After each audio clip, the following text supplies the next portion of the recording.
కొట్టుమిట్టాడుతున్న తెలంగాణ రైతుల్ని ఆదుకోవాలని టీడీపీ అధ్యక్షుడు చంద్రబాబు నాయుడు డిమాండ్ చేశారు. వర్షాభావంతో ఎండిన పంటలకు వెంటనే నష్టపరిహారం చెల్లించాలని ఆయన కోరారు.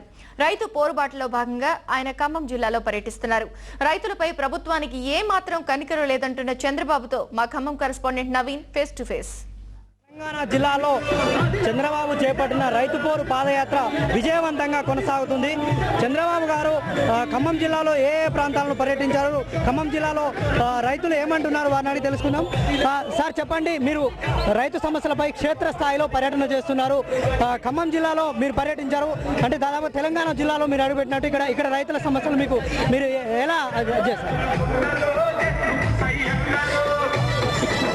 ఈ సంవత్సరం తెలంగాణలో కరువు విపరీతంగా ఉంది.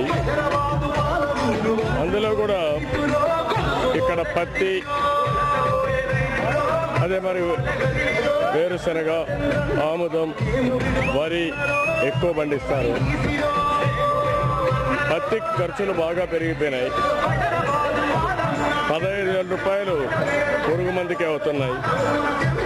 ఎరువుల ధరలు విపరీతంగా పెరిగిపోయి చాలా సమస్య వచ్చింది. ఈసారి 1-2 క్వింటాలు తప్ప ఎక్కువ పత్తి రావడం లేదు. దీనివల్ల రైతాంగం 35,000, 40,000 రూపాయలు ఖర్చు పెట్టి మొత్తం దెబ్బతినే పరిస్థితికి వచ్చారు. ఇది చాలా దారుణం. అన్ని మండలాల్లో తెలంగాణలో వర్షాభావం ఉంది. రైతులు ఇబ్బందుల్లో ఉన్నారు. మెట్ట పైర్లు అన్నీ ఎండిపోయినాయి. చాలా ఇబ్బందుల్లో ఉన్నారు.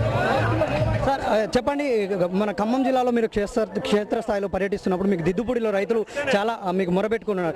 ఈ సమస్యల మీద మీరు అసెంబ్లీలో ఎట్లా లేవు? అక్కడ మీరు చూశారు, 2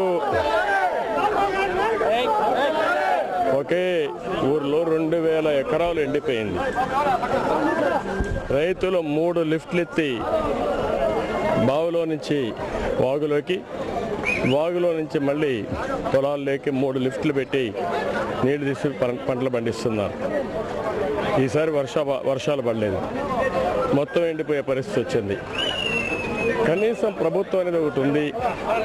పంటలు ఎండిపోయినాయి, వర్షాలు లేవు, వచ్చి వాళ్ళకి ధైర్యం చెప్పాలి, వాళ్ళని ఏ విధంగా ఆదుకోవాలి అనే ఆలోచన ఎక్కడా చేయడం లేదు. ఇది చాలా దారుణం. ఏదో కరెంటు కొరత, ఇది కూడా అదనంగా భారం అయిపోయింది. అన్నీ కలిపి రైతు నడ్డి విరిగిపోయే పరిస్థితి వచ్చింది. అప్పుల పాలైపోతున్నారు, దీనావస్థలో ఉన్నారు, అధైర్యపడిపోయారు. అలాంటి రైతుల్ని కాపాడుకోవాల్సిన బాధ్యత ప్రభుత్వం పైన, మనందరిపైన ఉంది. ఇది చంద్రబాబు గారు, ఈ ప్రభుత్వం ఏమాత్రం కూడా కనికరం లేదు, మానవత్వం లేదు. అలాంటి రాక్షస ప్రభుత్వం మన రాష్ట్రంలో ఉండడం చాలా బాధాకరం. ఒక రైతు ఒక ఎకరాకు వచ్చేసి 40,000 నుంచి 50,000 ఖర్చు పెట్టారు. ఖర్చు పెట్టిన ప్రభుత్వం ఆదుకోలేనటువంటి స్థితి ఉంది. ఇది దద్దమ్మ ప్రభుత్వం. అదేవిధంగా రైతు సమస్యలను పట్టించుకొని ప్రభుత్వం ఉంది. ఖమ్మం జిల్లా రైతాంగ సమస్యలను అసెంబ్లీలో చర్చించి నేను ఖమ్మం జిల్లా రైతాంగ సమస్యలను అసెంబ్లీకి తీసుకెళ్తానని చంద్రబాబు నాయుడు గారు చెప్తున్నారు.